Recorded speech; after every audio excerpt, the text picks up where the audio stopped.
Bonjour à tous, on se retrouve de nouveau devant le compteur de la 205 pour la simple et bonne raison que j'ai changé toutes les ampoules et j'ai rajouté des porte-ampoules et des ampoules neuves pour celles qui manquaient. Il en manquait quelques-unes.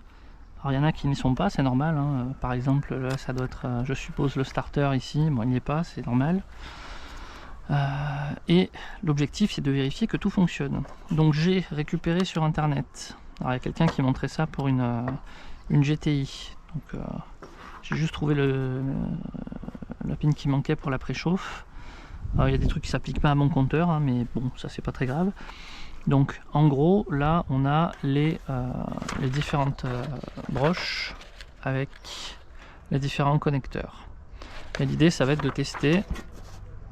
Bon, c'est juste des ampoules, hein. Donc il faut la masse, une alimentation 12 volts évidemment, et on va pouvoir tester ça. Donc je vais commencer par l'éclairage général, parce que j'ai remarqué que j'avais pas d'éclairage du tout. Normalement quand on met les phares ou les veilleuses on doit avoir l'éclairage général du compteur, et là j'ai rien du tout. Alors soit c'était juste les ampoules, soit il y a un problème, parce qu'il y a 3 ampoules quand même, donc, et là les 3 s'allument. Donc là ça devrait être bon, on vérifiera tout à l'heure dans la voiture.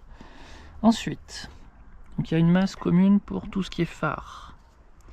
Donc hop, je le mets comme ça, j'espère que le contact est bon.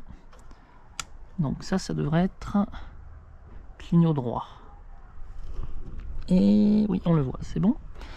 Ensuite, j'ai... Alors ça va se passer là-bas. Clignot gauche, donc c'est celui-là, ça commence par le 3e, c'est bon. Ensuite veilleuse, ici c'est bon. Ensuite croisement. Croisement, je suis sur le bon. Oui, pourtant j'ai rien. Donc il faut que je vérifie l'ampoule. On est d'accord, là j'ai rien. Toujours contact ici. D'accord, donc croisement, il faut que je vérifie. Et plein phare, c'est le numéro 4 ici.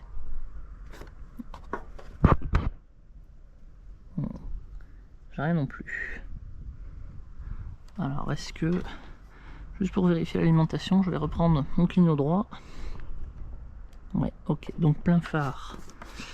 Et croisement, j'ai rien. Alors il faut que je vérifie sur mon circuit imprimé s'ils sont sur la même masse, ils sont peut-être pas sur la même. Encore que logiquement, toutes les masses devraient être reliées, donc ça devrait pas poser de soucis. Ok. Je vais essayer comme ça fera peut-être contact un petit peu mieux. Donc j'étais sur croisement. On est ici. Non, je vois rien du tout. Croisement, je vois rien. Et plein phare, on est numéro 4. Rien non plus. Bon. Alors. Donc on est sur le numéro 6, c'est-à-dire ici. Là je vais vérifier les autres ampoules. Donc on va commencer. Température d'eau, c'est numéro 4. Température d'eau. C'est bon, ça s'allume. Et avec le voyant stop, parfait. Ensuite, dans l'ordre, on a niveau d'eau. Ça s'allume, c'est bon, parfait. Ensuite, batterie. Ça s'allume, c'est bon, impeccable. Ensuite, frein. Non, rien du tout. Ah si, au milieu, tant pour moi. Je cherchais ailleurs. Ensuite, préchauffe. Préchauffe ne marche pas non plus. D'accord. Donc j'ai croisement veilleuse, préchauffe. Faire un trait à côté, comme ça je saurai. J'ai croisement plein phare, veilleuse ça marchait, et c'est préchauffe. Donc il faut que je vérifie mes ampoules. Voilà. Donc ensuite, pression d'huile, ça s'allume, c'est bon. Plaquette. Bon, je suis franchement pas certain que ça soit équipé, mais bon, en tout cas j'ai rien. D'accord. Et niveau de gasoil, c'est l'avant-dernier. Rien non plus. Ok.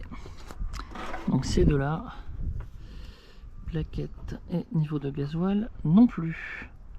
Bon, et ben je vais vérifier ça. Voilà, donc j'ai vérifié toutes les ampoules qui ne fonctionnaient pas.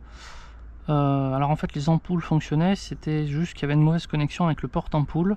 Donc j'ai remplacé le porte-ampoule quand c'était nécessaire, hein. Donc j'ai revérifié toutes les ampoules. Là tout fonctionne, donc il ne reste plus qu'à remonter dans la voiture et à voir ce que ça donne. Donc je vais prendre avec moi un multimètre au cas où il y a un problème, que je puisse tester si on a bien le courant qui arrive aux bonnes broches.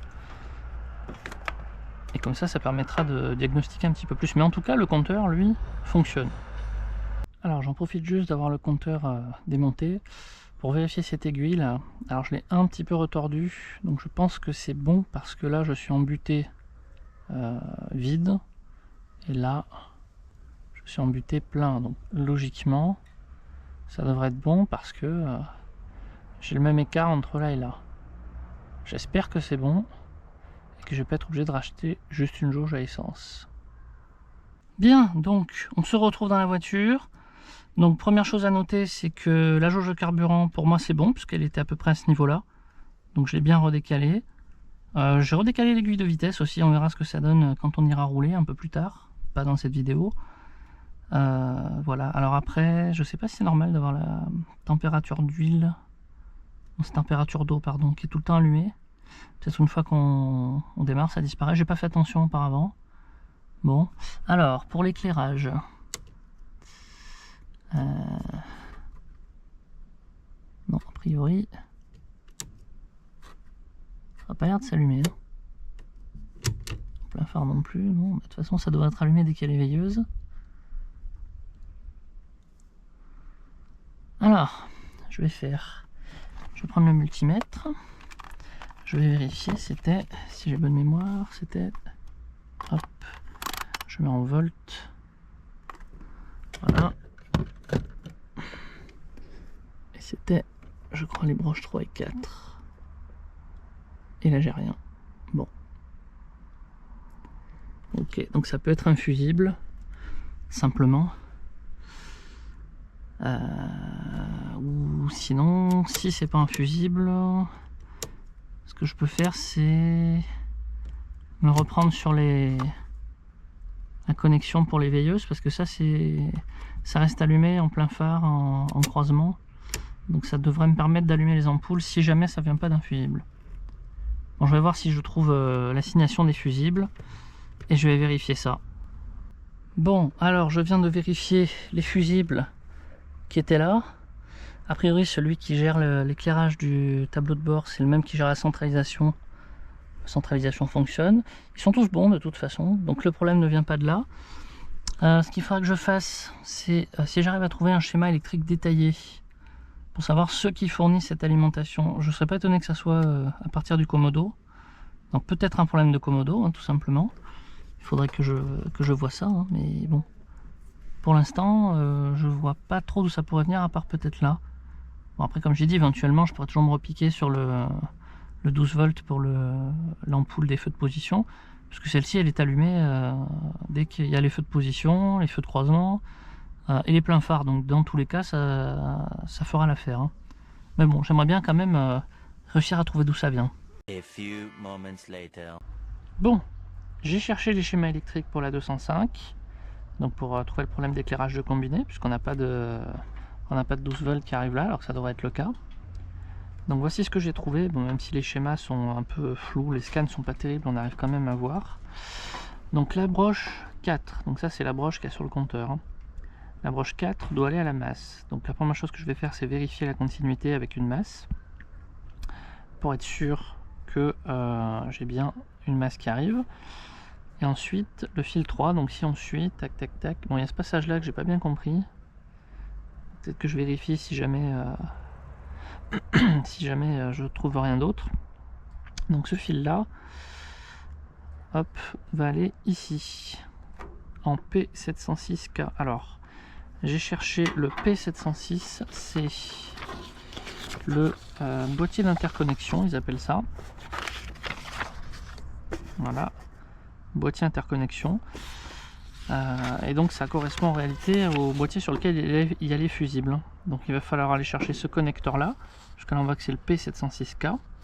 Donc ça va être un fil vert, parce que c'est VE, ça correspond à vert, et la masse elle va être vert jaune.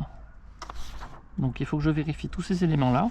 Déjà je vais vérifier la continuité, et si jamais j'ai bien de la continuité entre la broche 4 et la masse, et entre la broche 3 et cette prise là sur le boîtier interconnexion, donc déjà il faudra que je vérifie que j'ai du 12 volts qui sort d'ici. Si j'ai pas 12 volts qui sort d'ici, c'est que ça vient du boîtier, a priori. Si j'ai du 12 volts mais que ça n'arrive pas jusque là, peut-être que ça aura à voir avec ça. Donc ça on verra dans un second temps. Déjà on va vérifier la continuité des fils. Bon, problème résolu, j'ai trouvé d'où ça venait. Alors la continuité était bonne, et donc j'ai vérifié sur le boîtier interconnexion, c'était bon aussi. Et ce qui m'a mis la puce à l'oreille en fait, c'est que la dernière fois que c'était démonté comme ça, j'avais remarqué qu'il y avait une ampoule allumée et une grillée. Et là, eh ben, quand j'essayais, celle-ci restait éteinte. Donc je vois là sur le schéma que les deux sont liés, puisque là c'est éclairage climatiseur. Je vérifie la continuité, etc. Tout est bon. Et je me dis, ça doit forcément venir de ce truc-là, rhéostat. Alors qu'est-ce que ça peut être, rhéostat? Pour moi, un rhéostat, c'est un truc qui permet de régler l'intensité. Et je me suis souvenu que quand j'ai démonté en dessous du volant, donc il y avait cette prise qui pendait, et il y avait le fameux rhéostat en fait. J'ai cru bêtement que c'était pour régler la hauteur des phares, mais en fait non, pas du tout. C'est pour régler l'intensité de l'éclairage dans la cabine. Je savais même pas que c'était possible ça sur une 205. Enfin bon, voilà. Donc pour les régler, alors on va pas forcément voir beaucoup, mais vous voyez, il y a bien la lumière. Mais en tout cas, niveau éclairage, c'est impeccable. Bon, il va me régler, il me restait cette ampoule là, mais il faut que je démonte un petit peu plus. Et que je vérifie après peut-être les autres éclairages. Mais en tout cas, pour l'instant, je suis content. L'éclairage du compteur est réparé. Donc quand on roulera la nuit, on verra un peu ce qu'on fait, c'est mieux. Voilà, bon, j'ai un peu démonté ce qui n'était pas nécessaire de démonter, mais je suis content, j'ai pas cassé de plastique cette fois. Voilà, la partie en plastique qui était là était assez fragile, mais pour l'instant j'ai rien cassé. Voilà. Bon, en tout cas, merci d'avoir regardé. N'oubliez pas bien sûr de vous abonner, de partager, d'aller voir sur notre page Hello Asso. Et même si vous ne comptez pas donner, hein, n'hésitez pas à partager. Même si quelqu'un dans votre entourage donne 5 €, ce sera toujours appréciable et bien utilisé. Merci.